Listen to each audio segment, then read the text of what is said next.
Hello, everyone. I'm Senator Catherine Cortez Masto. Listen, thank you for joining me for my very first episode of Three Things.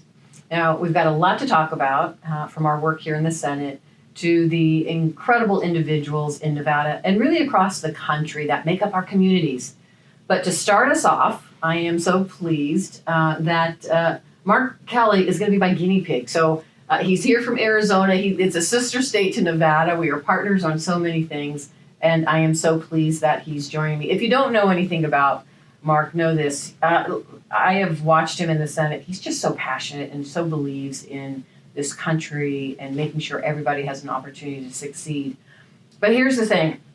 I think you're the only astronaut in Congress that has ever that right now, right? Oh, yeah. Yeah. He's a Navy pilot. He's an astronaut. He's got an incredible background. He has a beautiful wife. Many of you already know her, Gabby Giffords, and I am so pleased that he is joining me. He's got an incredible experience that he brings to the Senate. And we're going to talk about three things, and we're going to kick it off a little bit. Three? Just three. There's more we Not could two, do. We could be, not four. but we don't want to bore the audience. All right. So here's the deal. And I think this is something that you and I have talked about that we have in common, but Western states have in common are these horrific wildfires. Yeah. I was just meeting with some firefighters in my office today, fire chiefs, talking about the problems that firefighters have, which I really care about. My grandfather was the New York City fireboat captain. Really? And I had an uncle who was a firefighter. And, if you're from New Jersey and your last name's Kelly, pretty much, everybody is a cop or a firefighter. So with these firefighters, we were talking about like gear they need and cancer in firefighters and just generally how hard the job is. Mm-hmm. It's hard to be a firefighter. And it's physically very hard work, so they don't last a long time.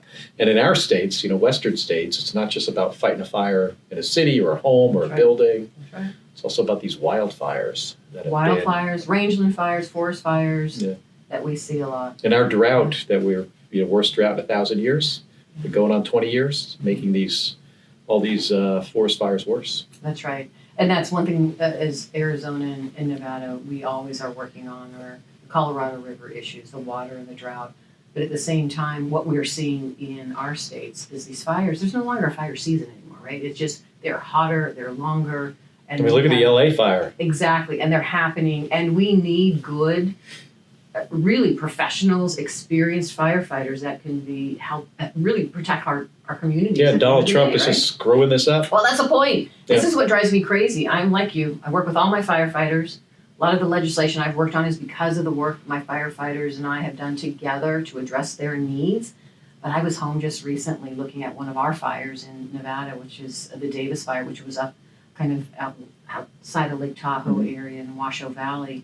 And they were talking about the challenges of just hiring firefighters and getting them onboarded to make sure that we're paying them enough and that they have housing. Well, actions that this White House has taken has made it now harder to onboard these firefighters. And some of them are going to have jobs. So we're trying to hire more for the fire season. Right. And Donald Trump, in his lack of wisdom on this issue, on others as well, has put us in a place in the West where we will probably not have the firefighter workforce we need for the fire season.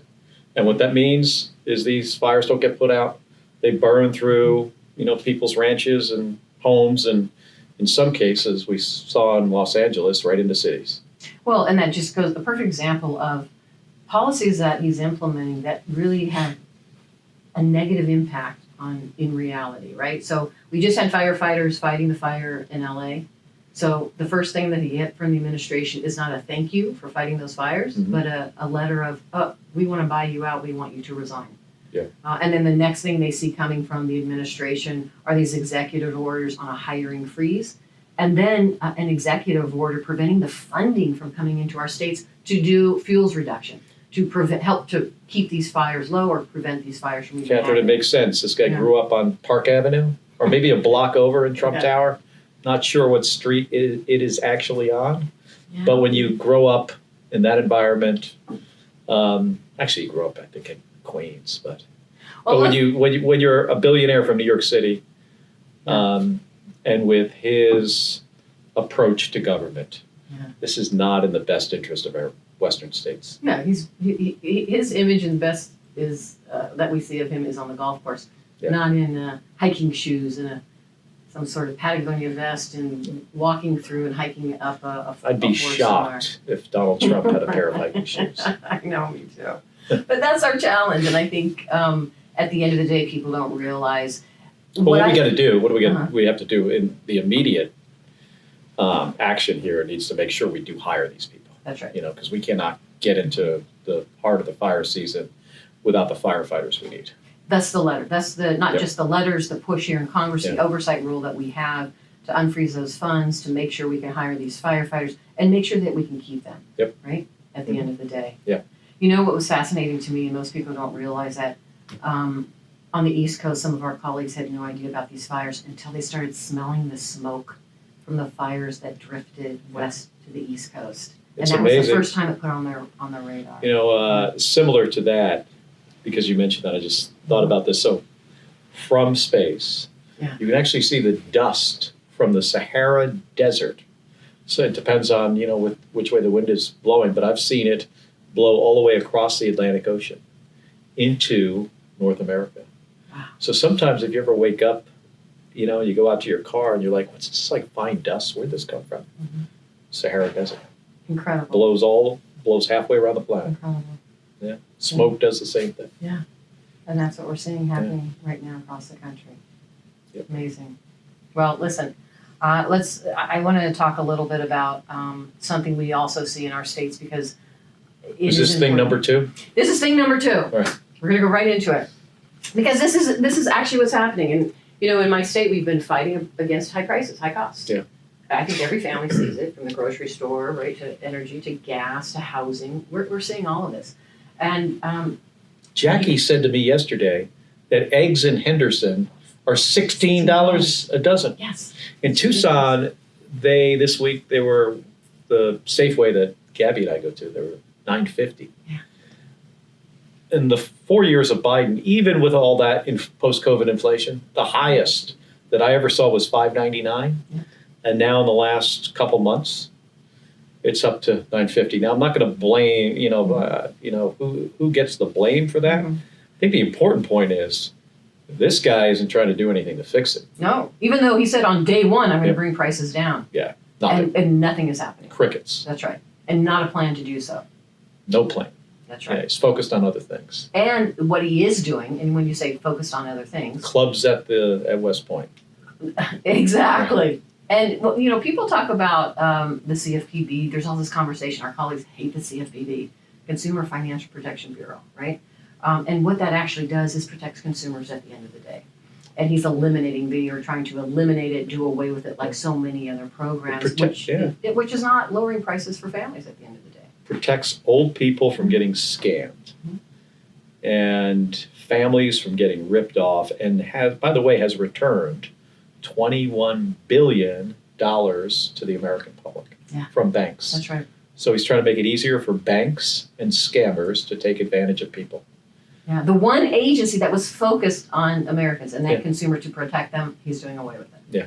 And not decreasing prices. It's crazy. It's a crazy time. I have to tell you one story. I was home recently. My aunt had her birthday in Las Vegas, and there is an old family recipe in the family. It's for German chocolate cake. If you like German chocolate cake, it's actually fabulous. And it's a pan dish. We had a good family friend make it for her, and it was just a conversation like this. We were talking about the high prices in groceries, and she said to me, she goes, that cake that I just made, it required me to buy 2 boxes of cake mix instead of 1, and they were both more expensive than normal because what we are seeing in the high prices, but also less ingredients in some of the products that are on the shelves now. And then if it needed eggs, it's like a $50 and then cake. You got to add the $16. Right. Yeah, it's crazy. How old is your aunt? Yeah, I don't think we can't share that. But she's strong. Gabby and I are going to Vegas. She's a good Italian. She's a good, strong Italian woman. Gabby and I are going to go to Vegas this weekend to see the Eagles. I saw them. They're fantastic. The Sphere. It's a great venue. We're so proud of it. Yeah. Our one day off in months. And I'm going to spend it in your city. Thank you. And you voluntarily contribute. Goes to the schools. It goes to our kids, so thank you. I know that. Thank you. I think about that. I say, I got to make a contribution to school children, here in Las Vegas, so I go to the blackjack table. Thank you. For an hour. Thank you. My grandfather was a pit boss.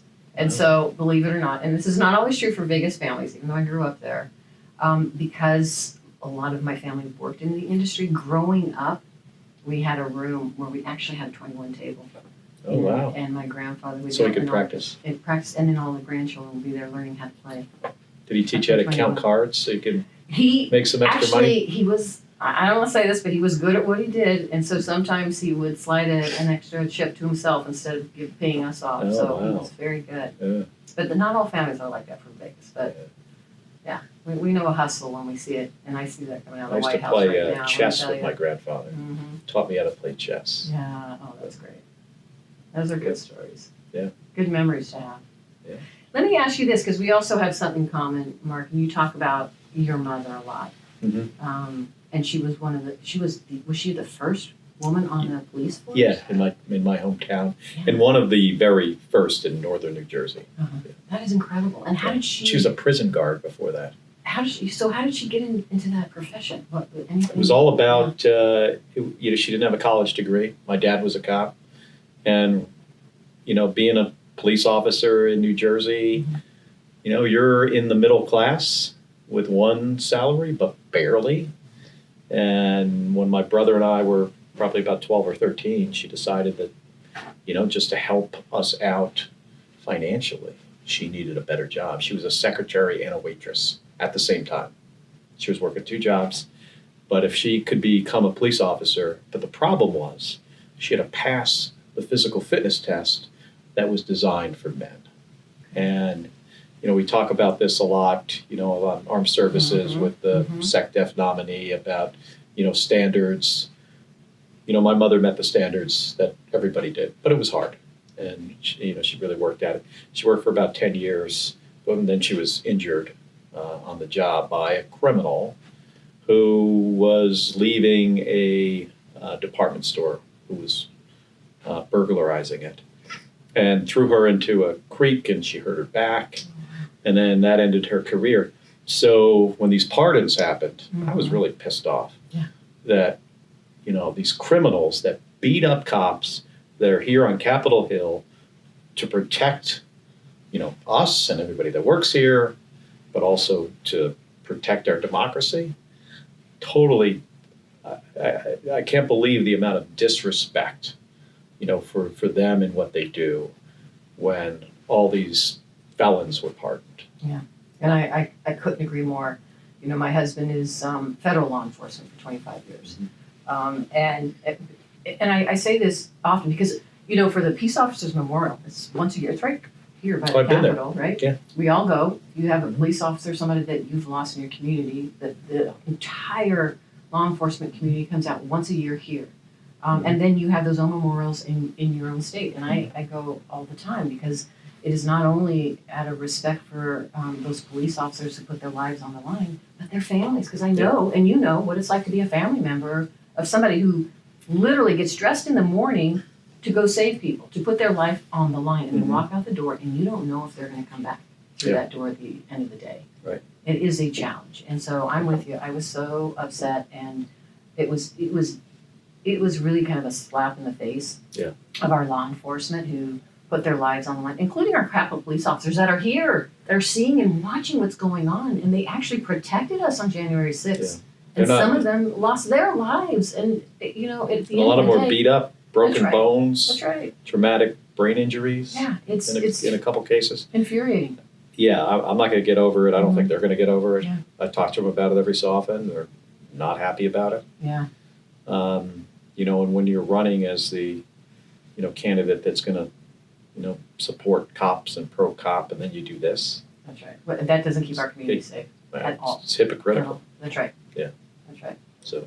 Well, thank you. But we're going to keep supporting police officers. Always. We Always. will always there, and our colleagues will be this, and firefighters. Yep. All right.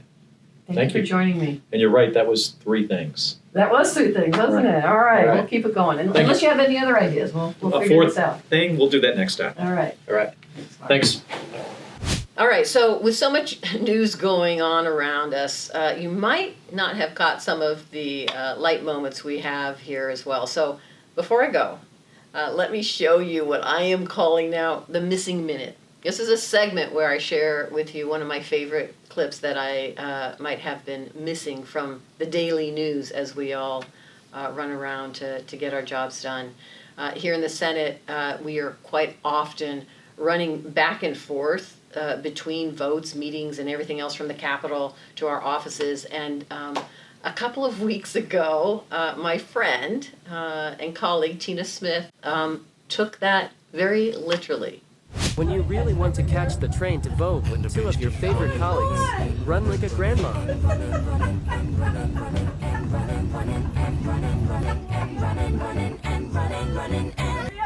up! Get it! Oh my gosh. So I hope you enjoyed that, and now you can understand why I have to run too. So thank you all for joining me, and we'll see you next time on 3 Things with Catherine Cortez Masto.